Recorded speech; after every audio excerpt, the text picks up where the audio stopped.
सुहानी को देखते हुए कियान ने कहा, यह कितनी केयरलेस है, क्या इसे पता नहीं था कि अगर यह ज़्यादा देर तक बाथटब में रहेगी तो इसकी तबीयत खराब हो जाएगी।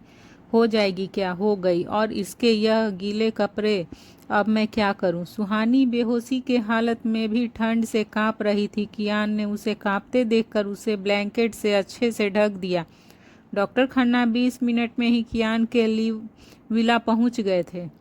कियान के कहने पर डॉक्टर खन्ना सुहानी को चेक करने लगे थे। उन्होंने सुहानी का चेकअप करके कियान की तरफ देखते हुए कहा, सर, इसकी बॉडी तो पूरी ठंडी पड़ गई है, ऐसे में तो इसकी पल्स भी रुक जाएगी। इन्हें अभी तक गीले कपड़ों में क्यों रखा है? पहले तो इनके गीले कपड़े चेंज करो। डॉक्टर खन्ना की बात सुनकर कियान उन्हें घूर कर देखने लगा। राहुल चुपचाप खड़ा था। वह कियान के रिएक्शन को नोटिस कर रहा था। उसने मन ही मन खुद से कहा, डॉक्टर खन्ना, क्या आपको अपनी जान प्यारी नहीं है जो सर के सामने आप यह सब कह रहे हैं? डॉक्टर खन्ना के हाथों में अभी भी सुहानी का हाथ था। वह सुहानी को देखते हुए बोल रहे थे। तभी वह बोलते हुए कियान की तरफ मुड़े तो कियान को देखकर वह डर गए। कियान उन्हें खा जाने वाली नज़रों से देख रहा था। उन्हें ऐसा लग रहा था कि उनके सामने खड़ा शख्स इंसान नहीं, शैतान था जो किसी भी पल उन्हें मार सकता था। तभी डॉक्टर खन्ना ने कियान की नज़रों का पीछा करते हुए अपने हाथ को देखा। उन्हें समझने में देर नहीं लगी कि कियान के ऐसे रिएक्शन की वजह सुहानी का उसका ऐसे हाथ पकड़ना था। डॉक्टर खन्ना ने जल्दी से सुहानी का हाथ छोड़ दिया। कियान ने सुहानी को देखते हुए राहुल से कहा, इससे मेडिसिन लेकर इसे अभी के अभी यहाँ से निकालो।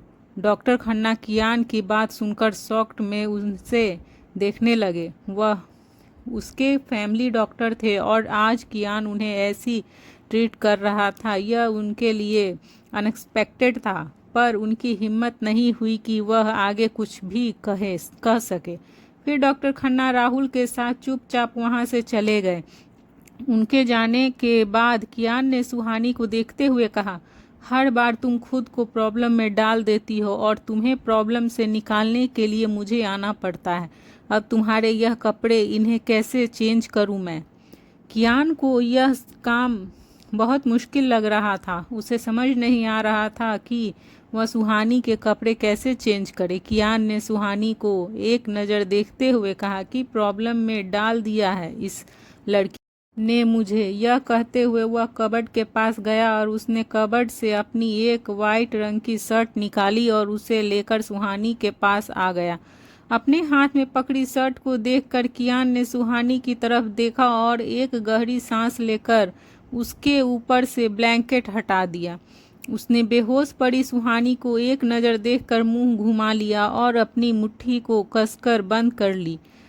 उसे देखकर ऐसा लग रहा था जैसे उस पर कोई चीज़ हावी हो रही थी जिसे वह छुपाने की कोशिश कर रहा था।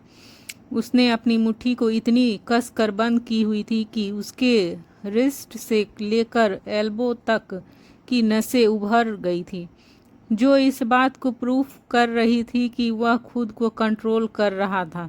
वह आंखों को ब्लाइंड फोल्ड किए हुए ही सुहानी के पास बैठ गया और उसके ड्रेस की जिप खोलते हुए उसकी ड्रेस चेंज करने लगा। कियान को बहुत ऑकवर्ड लग रहा था। उसके हाथ का एक पंच खाने के बाद उसके दुश्मन दोबारा उठकर उसके सामने खड़े होने की हिम्मत नहीं करते थे, लेकिन आज उनके हाथ फर्स्ट टाइम कांप रहे थे। पर फिर भी उसने सुहानी के लिए यह किया जो कहीं न कहीं इस बात की सही साबित कर रहा था कि वह अब बदल रहा था। उसके स्टोन हार्टेड दिल में भी कहीं कोई छोटा सा सॉफ्ट कॉर्नर था जहां सुहानी धीरे धीरे बस रही थी। भले ही कियान डेंजर ओरा वाला, एरोगेंट और रूड था, पर उसके लिए जो गलत करते थे उसने कभी किसी इनोसेंट को पनिश नहीं किया। यही उसकी गुड साइड थी। जिसकी हेल्प कोई नहीं करता था उसकी हेल्प कियान करता था और उसका यही नेचर उसे औरा से अलग और जेंटलमैन बना रहा था। कियान सुहानी के कपड़े चेंज करते हुए पसीने से पूरा भीग गया था। यह पसीना घबराहट का था या सेल्फ कंट्रोल का, यह तो सिर्फ वही जानता था। साथ ही सुहानी के कपड़े चेंज करके उसने गहरी सांस ली और अपनी आंखें खोली। सुहानी अब उसकी शर्ट में थी। उसने एक नज़र उसे देखकर उस पर ब्लैंकेट डाल दिया और रूम से बाहर चला गया। कियान राहुल के रूम में आया। राहुल उसका ही वेट कर रहा था। वह कियान को अच्छे से जानता था, इसीलिए उसकी हिम्मत नहीं हो रही थी कि वह उसके रूम में जाकर उससे मेडिसिन दे सके। कियान ने राहुल के हाथ से मेडिसिन लेते हुए कहा, क्या कहा उसने? कियान का सवाल सुनकर राहुल सोचने लगा। उसे समझ नहीं आ रहा था कि वह डॉक्टर खन्ना की बातें कियान को कैसे एक्सप्लेन करे। साथ ही उसे डर भी लग रहा था कि अगर कियान को बुरा लगा तो न जाने वह क्या करेगा। इसीलिए राहुल ने बहुत सोच समझकर शब्दों का चयन किया और कम शब्दों में डॉक्टर खन्ना की बात कियान को बताने लगा। राहुल ने कियान से नजरें चुराते हुए धीरे से कहा, ज़्यादा देर तक पानी में बेहोश होने की वजह से उसकी बॉडी पूरी ठंडी हो गई है। उसकी बॉडी का टेम्परेचर नॉर्मल करना बहुत ज़रूरी है, वरना उसकी हार्ट बीट और पल्स रेट पर असर पड़ेगा। कियान समझ रहा था कि राहुल क्या कहना चाह रहा था। राहुल ने नर्वसनेस कियान की नज़रों से छुपी नहीं थी। उसने राहुल से कुछ नहीं कहा और उसके हाथ से मेडिसिन लेकर अपने रूम में चला गया। अपने रूम आकर वह सुहानी के पास बैठ गया और राहुल के कहे अनुसार उसके हाथ को अपने हाथों में लेकर रब करने लगा। सुहानी के हाथों को रब करते हुए कियान ने खुद से कहा, क्या ज़रूरत थी इसे पानी में बैठने की? जब झेल नहीं सकती तो ऐसे काम ही क्यों करती है? कियान को जब लगा कि सुहानी के हाथ थोड़े थोड़े गर्म हो रहे तो वह उसके पैरों के पास बैठते हुए उसके पैरों को रब करने लगा। यह सब करते हुए उसका चेहरा कोल्डनेस से भर गया था। उसने सुहानी को एक लुक देते हुए कहा, और कितनी देर मुझे यह सब करना होगा? एक बार तुम ठीक हो जाओ, बदला तो मैं तुमसे लेकर रहूँगा। मैं किसी पर अपना उधार नहीं रखता, विद इंस्टॉलमेंट वसूल करूँगा तुमसे। यह कहते हुए वह सुहानी को घूर रहा था। उसके इस तरह फर्स्टेड होने की वजह भी सुहानी ही थी। उसने पहली बार किसी लड़की को इस तरह छुआ था। इसकी वजह से उसकी बॉडी उसके माइंड का साथ नहीं दे रही थी और यही बात उसे और ज़्यादा फर्स्टेड कर रही थी। कियान फिर उठा और उसने सुहानी के पास आकर उसे देखते हुए कहा, एक बार होश आ जाए तुम्हें फिर बताऊंगा। यह कहते हुए वह सुहानी को घूरने लगा। कियान सुहानी की सेवा करके बहुत थक गया था। उसकी आंखों में नींद भरी थी। उसने टेबल पर रखा पानी का ग्लास उठाया और उसे एक सांस में ही खाली करके बेड के दूसरी साइड जाकर सो गया। कियान को लेटते ही नींद आ गई थी।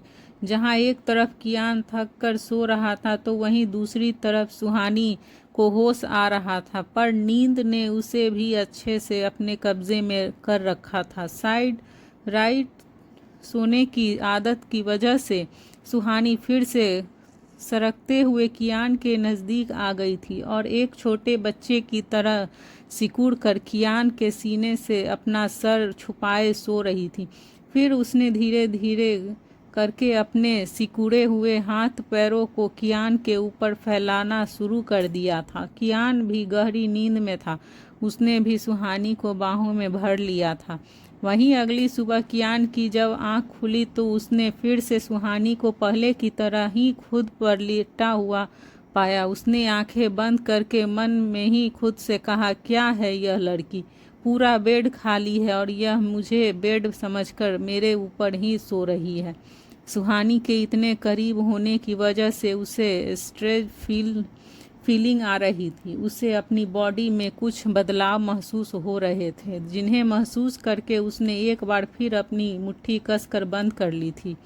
कियान की जहां ऐसी हालत थी वहीं सुहानी मस्त बेफिक्र घोड़े बेचकर मज़े से सो रही थी। आज सुहानी ज़्यादा देर तक नहीं सोई। कियान के उठने के 5 मिनट बाद ही सुहानी की भी आंखें खुलने लगी थी। सुहानी ने अपनी अंध खुली आंखों से देखा और तो उसके सामने एक बहुत हैंडसम चेहरा था, पर उस चेहरे पर जो 2 काली खूबसूरत आंखें थी वह उसे ही घूर रही थी। यह देखकर सुहानी की आंखें पूरी तरह खुल गई। खुद को कियान के ऊपर सोते देखकर उसने घबराहट होने लगी थी। तभी उसकी नज़र अपने कपड़ों पर गई। सुहानी ने कियान की शर्ट को अपने दोनों हाथों से पकड़ते हुए कहा, यह मैंने कब पहनी? यह कहते हुए सुहानी को एहसास हुआ कि उसने सिर्फ एक शर्ट ही पहनी थी। वह जल्दी से कियान के ऊपर से चीखते हुए उठने की कोशिश करने लगी, पर ब्लैंकेट में होने की वजह से दोनों ही उस ब्लैंकेट में उलझे हुए थे। कियान ने उसे शांत रहने के लिए कहा, पर सुहानी जल्दबाजी कर रही थी। इसी बीच वे दोनों ब्लैंकेट में उलझे हुए ही बेड से नीचे गिर गए। अचानक गिरने की वजह से कियान सुहानी के ऊपर आ गिरा और उसके होठ सुहानी के होठ को छू गए।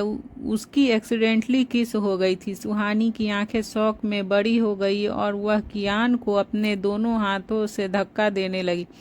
सुहानी के उसे धक्का देने की वजह से वह और फ्रस्ट्रेट हो गया। कल रात वैसे ही सुहानी ने उसे परेशान कर दिया था और अब वह उसे धक्का दे रही थी। सुहानी के धक्के का कियान पर कोई असर नहीं हो रहा था। उस एक्सीडेंटल किस को कियान अब एंजॉय कर रहा था। उस किस ने कियान को मजबूत कर दिया और अब वह चाहकर भी खुद को रोक नहीं पाया और वह सुहानी के दोनों हाथों को पकड़कर उन्हें ऊपर करते हुए उसने रूडली किस करने लगा।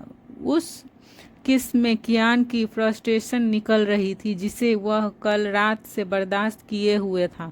एक सैटिस्फाइज किस के बाद उसने उसे रिलीज कर दिया। वह अपने हाथों के सहारे सुहानी पर झुका हुआ था। दोनों की ही सांसें तेज थी, पर कियान की तुलना में सुहानी की कंडीशन उससे ज़्यादा खराब थी।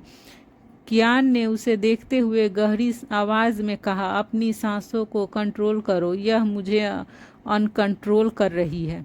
कियान की बात सुनकर सुहानी उसे ऐसे देख रही थी जैसे अभी वह उसकी जान ले लेगी। कियान की बात सुनने के बाद सुहानी का मन कर रहा था कि वह अभी के अभी कियान के बाइट कर दे।